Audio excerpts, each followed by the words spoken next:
భారత రాజ్యాంగ రూపకర్త, బడుగు బలహీన వర్గాల అభ్యున్నతికి అలుపెరగని కృషి చేసిన మహానుభావుడు డాక్టర్ బిఆర్ అంబేద్కర్ జయంతి సందర్భంగా సత్తుపల్లి పోస్టాఫీసు పక్కన గల అంబేద్కర్ విగ్రహానికి పూలమాలలు వేసి ఆ మహోన్నతమైన వ్యక్తి దేశానికి చేసిన సేవలను స్మరించుకుంటూ అతను వేసిన బాటలోని అందరూ పయనించాలని తెలియజేస్తూ ఘన నివాళులు అర్పించిన సత్తుపల్లి స్థానిక ఎమ్మెల్యే మట్ట రాగమయ్య మరియు మాజీ ఎమ్మెల్యే సండ్ర వెంకట వీరయ్య అనంతం సిద్ధారాం గ్రామంలో అంబేద్కర్ విగ్రహానికి పూలమాలలు వేసి నివాళులు అర్పించిన గ్రామస్తులు.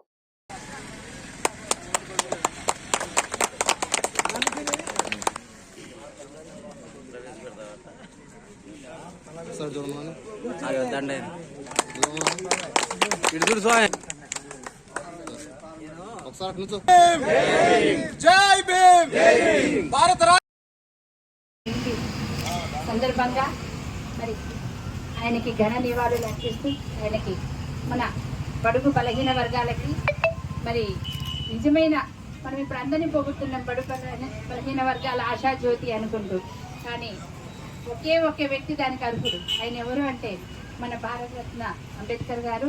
ఎందుకంటే ఆయన తన జీవితాన్ని మన కోసం అంకితం చేసి త్యాగం చేసి మరి రాజ్యాంగం రచించి మరి అణగారిన వర్గాలకి మరి రిజర్వేషన్లు కల్పించారు.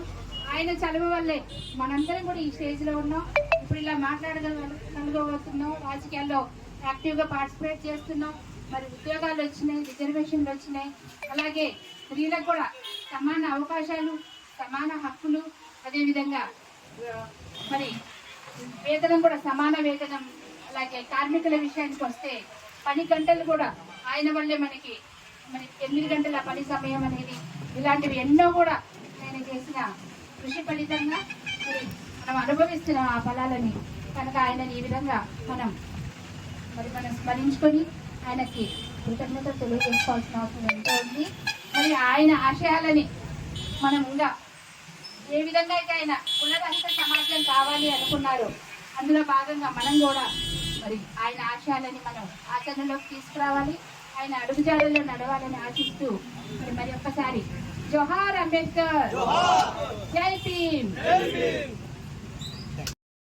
జై భీమ్ జై భీమ్ జనకుండని